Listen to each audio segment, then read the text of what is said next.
doesn't seem to make sense, right? Or does it? This Tesla Model Y is not only an all-electric vehicle, it's also an all-wheel drive SUV. And Alistair over there is in a Chevrolet Corvette, which is a rear-drive sports car with a 495 horsepower, 6.2-liter V8. Hi, Alistair. Hi, Carlos.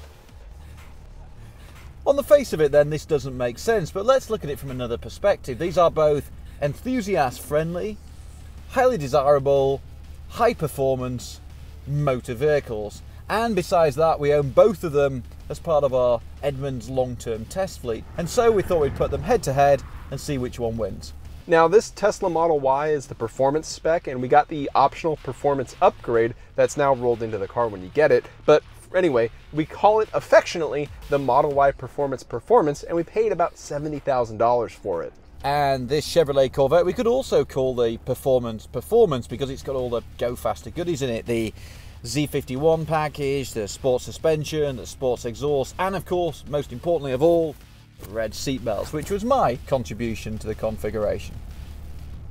Total cost of that Corvette was roughly $80,000. What happens when they line up in a heads-up drag race? Well, we'll find out. But first, if you like seeing videos like this and want to see more, make sure to like, comment, and subscribe. And also, check the links below to see more at Edmunds. Also, visit edmunds.com/sellmycar to get an instant cash offer on your car. Let's race! Alistair, does the Corvette have a fart on demand mode? Only when I terrify the passenger. I just never get tired of it. It's always funny. It's never not funny. If my mum was in the car, it would not be funny. Who's going to win between this drag race? I honestly don't know. Model Y will definitely get the initial launch, but the launch control on that Corvette is pretty good. It is cold out today, and the tire temperature matters more for that Corvette than it does for this all-wheel drive Model Y. I suspect the Model Y will get the first part of the race, like the 30 or 40 miles an hour, then Corvette should slowly reel it in as the race goes on longer, just because, you know, that's what I'd like to see, I guess. I don't know. This is good testing. This is science. So I should win, right? American brute horsepower, mid-engine, rear-wheel drive, supercar versus electric SUV. Apart from the fact that he has all-wheel drive and it's called Performance, I reckon this is going to be super close. Super close. So to get the Corvette ready, I've selected track mode, but I've also activated the PTM, that's Performance Traction Management, which effectively decouples the traction control, fiddles around with the stability control system, so we should now get launch control. So left foot on the brake, right foot on the throttle, and ta-ra Tesla. Translation, goodbye Tesla. This of course doesn't have launch control. You just hit the accelerator pedal as hard as you can, and that's it. I'm ready. Counting off the drivers. 3, 2, 1, go! Whoa! Oh! It's pretty close! It's pretty close! This is ridiculously close. Oh, it's pulling away, the Detroit horses! 112 at the end. How cool! Remember to brake for turn 1. That was mighty close till we kept going.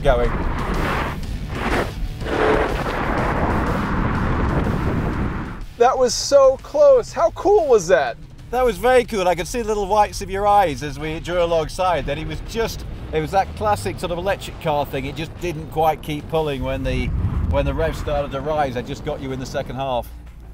I mean, yeah, that's definitely aero, definitely gearing, definitely all those things. It's remarkable to see us two incredibly different vehicles, an SUV, a sports car, you know, EV, naturally aspirated V8 with a transmission, doing the exact same thing until about 80 miles an hour, maybe 70 miles an hour. That's so cool. I reckon I had more fun doing it though, just for A, for the noise, but B, for the fact that it has that little fishtail off the line, then each time it smashes through the gear. But it's a tremendous thing. I love this vet, I really do. I think the Model Y more than makes up with that with the fart noises. Did you remember to fart off the line? Because I think that might have made the difference for you. That was really cool, seeing the cars just keep pace right next to each other the entire run except for the end. You know, if this thing had like a second gear, it'd probably keep pace. It's funny in the Taycan to feel that gear kick in. It's kind of weird in an electric car. Yeah, it's strange, but that's exactly where that thing would pull ahead. It's so cool. All right, counting down the drivers in 3, 2, 1, Oh, I got the lead! I got the lead! It's got a flyer this time. Come on! Can I hold on to it? Oh no, it's a photo finish! No, it's not a photo finish. Still nailed it. Nope. I lost. It was not a photo finish.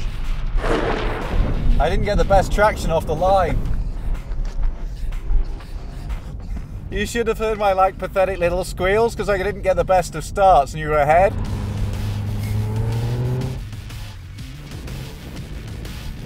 Oh, this is so much fun. Yeah, the thing is, I'd wager in the real world, the Model Y is going to be faster when you want to show off to your friends at a stoplight because you have to enter launch control in the Corvette. But in the Model Y, you just step on the go pedal as hard as possible. I think that's a fair point. If you launch like this in the real world with the rear end fishtailing and the engine screaming, yeah, you're going straight to the to a conversation with the powers that be. I think I'd still rather be in the Corvette though. Yeah, this thing is so much fun. Just think we've got like 10 years to enjoy this. Hopefully longer. Get it while it's hot, right? Get it while it's hot. I'm going to spend the next 10 years of my life saving up for a GT3 touring and then just buy the very last one. Duck egg blue, matte, keep it forever. And drive off into the sunset. With the last drop of petrol. We should do a rolling race to see how big of a launch plays into the Model Y's acceleration, because I basically am next to you from the start and then die off as speeds increase. So I suspect that from a rolling race, you'd probably pull ahead much more quickly. Yeah, that would make sense unless the Tesla's instantaneous torque has a bearing. I might need to be in the right gear. So in this race, we're going to get to about 30 or 40 miles an hour or so. Both nail it as soon as we step on the gas, or as soon as we cross the start line, I meant to say. All right, here we go, 30 miles an hour. And then let's see what happens.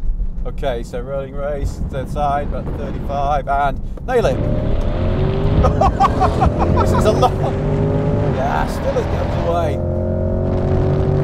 Oh, as soon as you get to about like 80 miles an hour or so, it's just done. It's just done.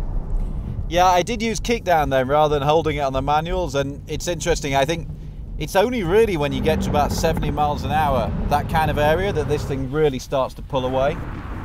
You know, I was thinking this would certainly be faster through a Whole Foods parking lot, and considering, you know, it's a compact SUV and that's a sports car, maybe that totally makes sense. Yeah, it's much better for frightening the family. Back at the Edmunds test track, we saw similar performance from these two cars. Under ideal conditions, the Corvette's launch control helped it get to 60 miles an hour faster than the Model Y at 3.2 seconds with a 1-foot rollout versus the Tesla's 3.4 seconds. That gap increased slightly during the course of the best acceleration run, as the Corvette beat the Model Y performance to the quarter mile by just under half a second. And surprise, the sports car showed better braking performance and generated more lateral acceleration than the compact luxury SUV. The Corvette consistently stopped from 60 miles an hour shorter than the Tesla during repeated emergency braking runs, with a gap from 7 to 9 feet or so. The Corvette's 1.08 average lateral G around our skid pad was very strong too, but hey, a 0.95 G average is pretty impressive from an SUV. So Alistair, I think we've proven that the Model Y is a fast, competent, compact SUV, and the Corvette is a fast, competent sports car, right? Absolutely, what a wonderful piece of journalism. Hey, somebody's got to do it. Thank you guys for watching. If you want to see more videos like this, let us know in the comments below. If you want to see more drag races, tell us the cars you want to see drag raced. We'll drag race them. It's good times. Good times for everybody. See you next time, kids.